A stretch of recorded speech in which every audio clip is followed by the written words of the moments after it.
Have you ever been told that you were the lucky one while something inside you, just felt like was falling apart? So for years, I carried a story that people had already decided for me.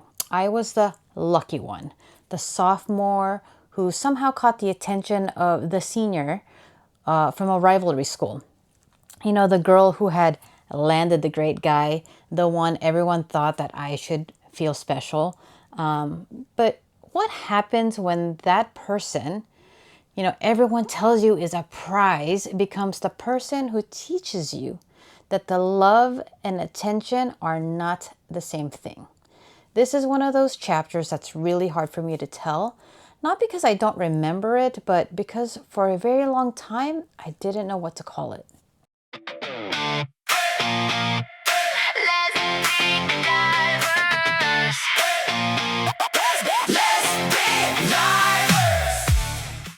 Welcome to Lez-B-Diverse. I'm Mahal, and this is Within Strength, the Road That Raised Me. This is a space where I open the pages of my life and revisit the moments that shaped the person that I am today.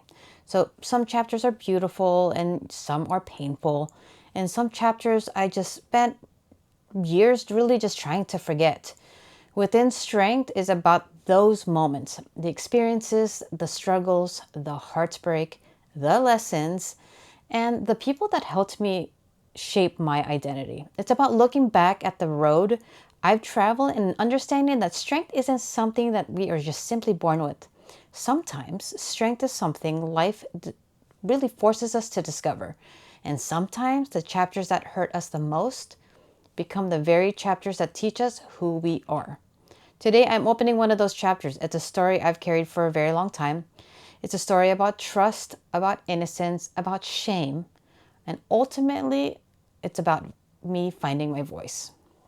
So let's go back to a time I was a sophomore in high school. So back to a time when my world was way smaller than it is today. My sophomore year of high school, AOL IM became my social life. My world was small. School, home, and then the glowing computer screen that made the world feel a little bigger. My parents, were strict back then. So movies, malls, afternoon hangouts with friends, these things weren't really a part of my social life.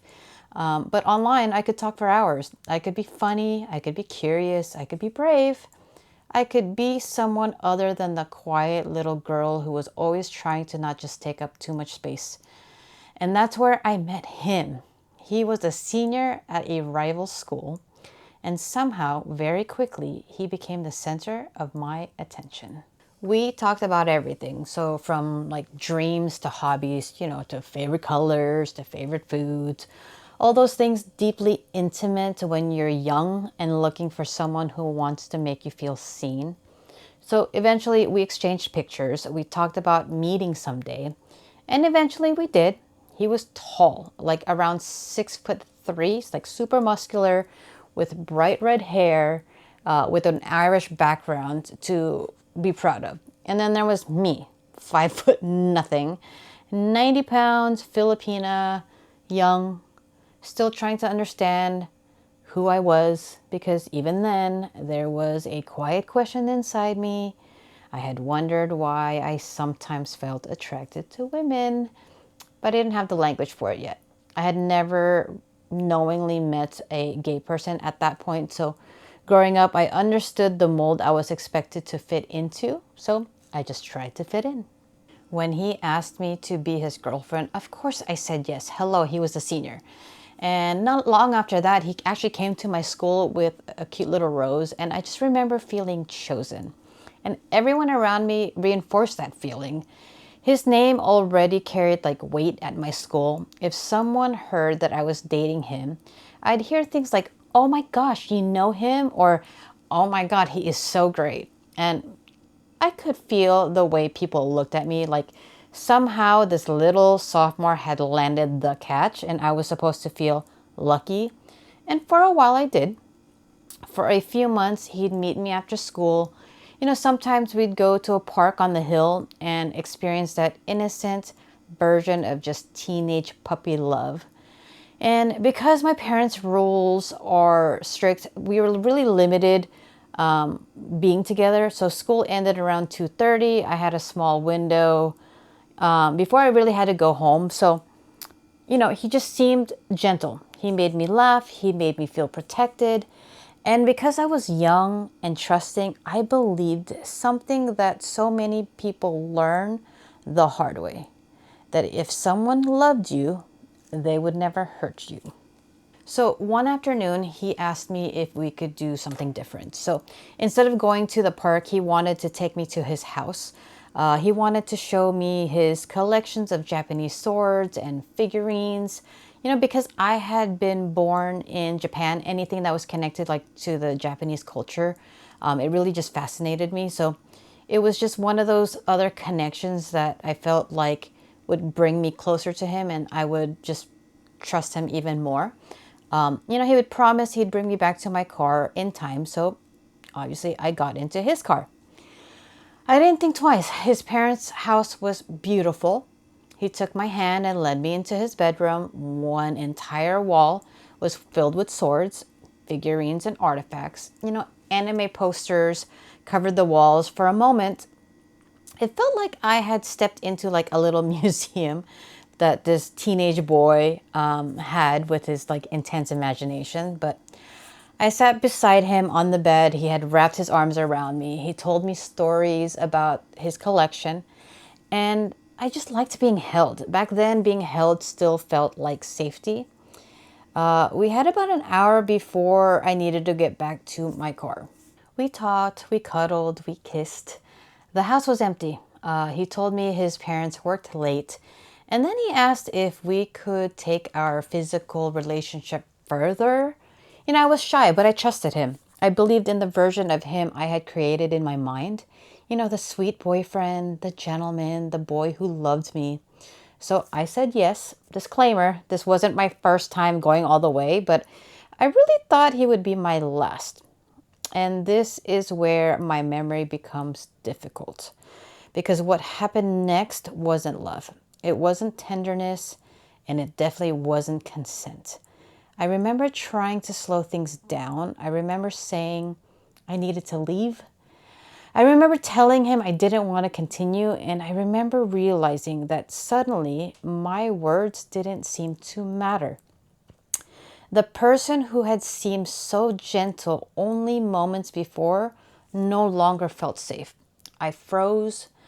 I was confused. I was, just afraid. And I couldn't understand how someone who said he cared about me could hear my fear and continue anyways. Truth be told, those 10 minutes felt like hours of torture. I thought it was over, and apparently he wanted a round two. I remember being carried into the hallway near the steps that separated the living room from the rest of the house. The front door was right there, just close enough to see, but somehow I didn't feel like I could reach it. He continued to kiss me. I told him I didn't want to do it again. I told him I needed to just get ready to leave. I needed to go home. He put his finger against my lips and told me to be quiet. And when I continued saying no, he continued anyways. He told me it would be quick. He told me he loved me.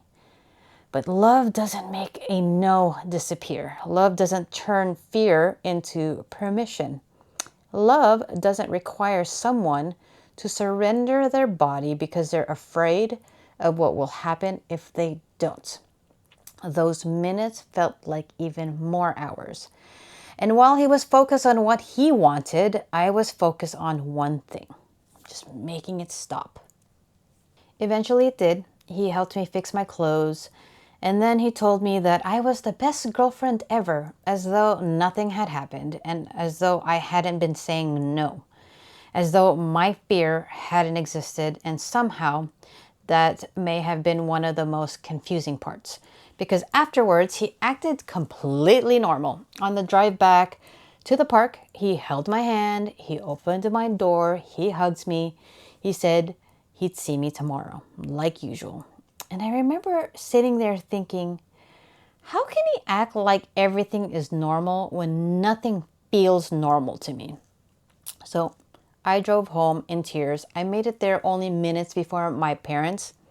I went straight to my room. I crawled under the sheets. When they asked why I was in bed so early, I told them I had a stomachache. They were tired from work, so they didn't even bother asking any other questions.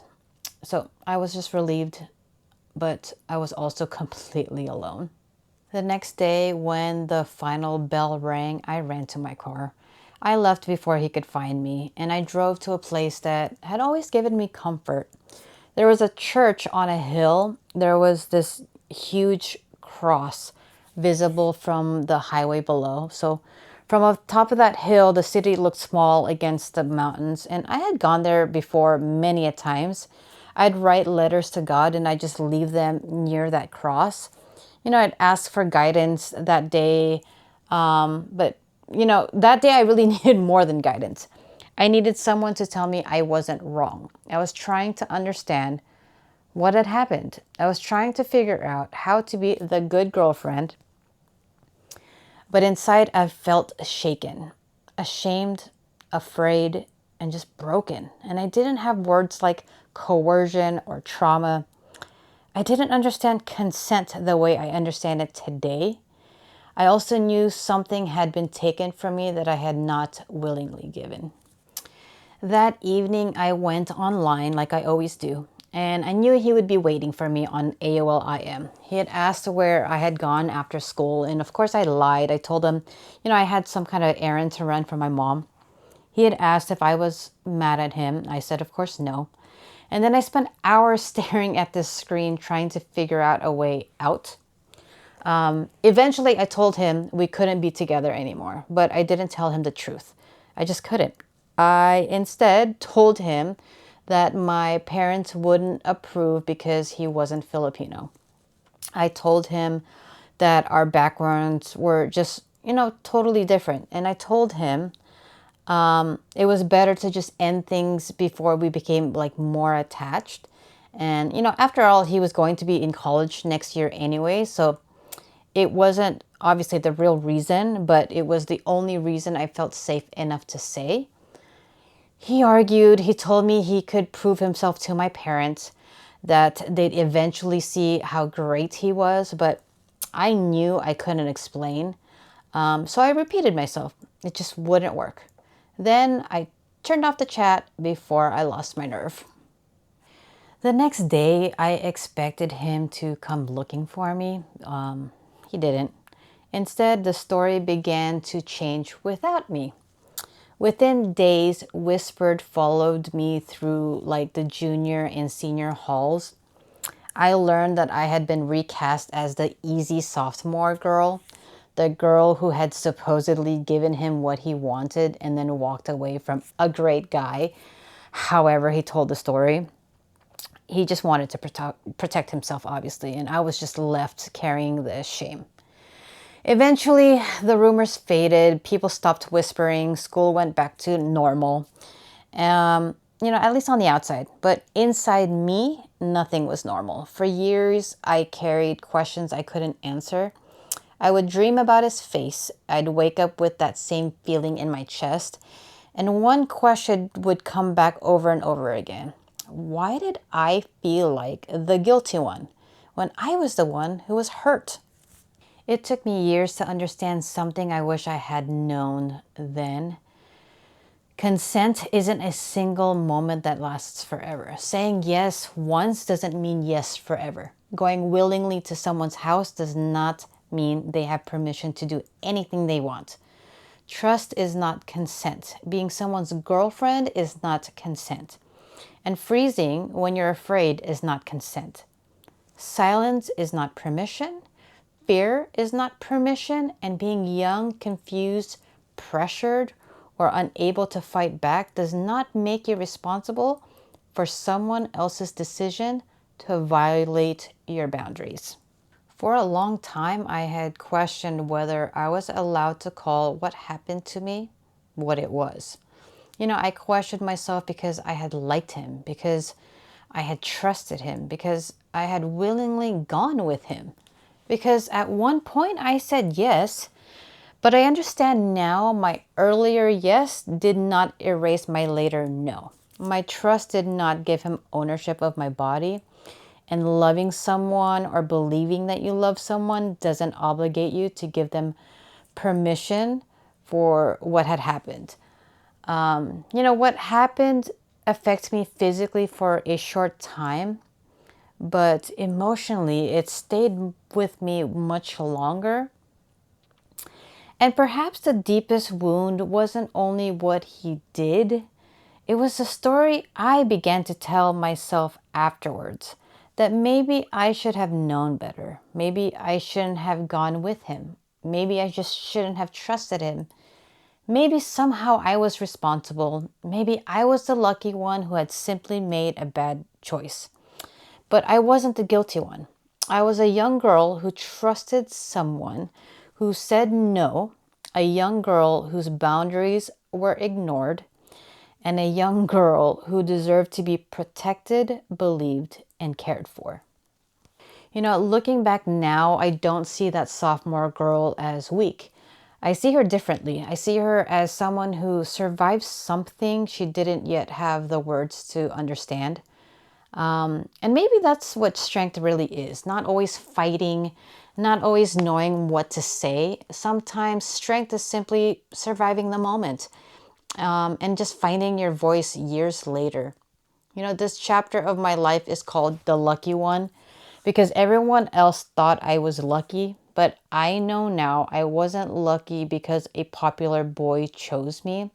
I was lucky because somehow, through all the confusion, the shame, the fear, and the silence, I found my way back to myself. And that girl on the hilltop, looking up at that enormous cross and asking God for answers, she didn't know it yet, but she was already beginning the long road home, the road that would eventually lead her to her own strength. And this is one of those chapters that raised me.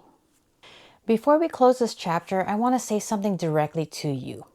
If you've experienced something like what I've shared today, I want you to know this. It was not your fault. You don't have to minimize what happened because you knew the person.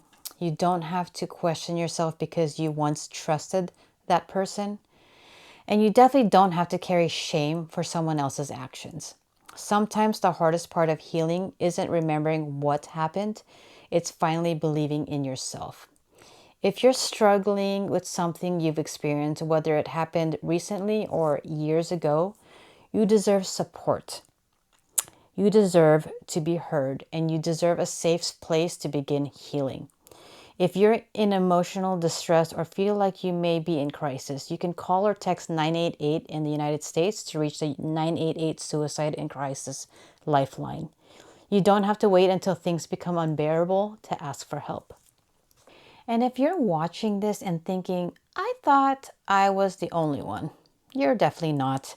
This is one of the reasons I created Within Strength, the road that raised me. I'm sharing these chapters because I know what it feels like to look around and wonder possibly if anyone else could understand. And, sometimes hearing someone else's story gives us permission to finally acknowledge our own. So if something in this chapter resonated with you, please know that you don't have to walk through it alone. If this episode touched you, please like, share, and subscribe to Lez-B-Diverse. Sharing this episode, could really help reach someone who needs to hear these words today. And if you need someone to relate to, someone to listen, or simply a place where you don't feel so alone, visit lesbidiverse.com or just leave a comment below. You can reach out, you can start the conversation, and you don't have to have the perfect words. Sometimes the first step is just simply saying, I need someone to vent to, and that is enough. Thank you for trusting me with your time, your heart, and this chapter of my life. This is Within Strength, the road that raised me. I'm Mahal, and remember, the chapters that hurt us don't have to define us. Sometimes they reveal the strength that was within us all along. Until next time, peace and love, everyone. Thanks a lot.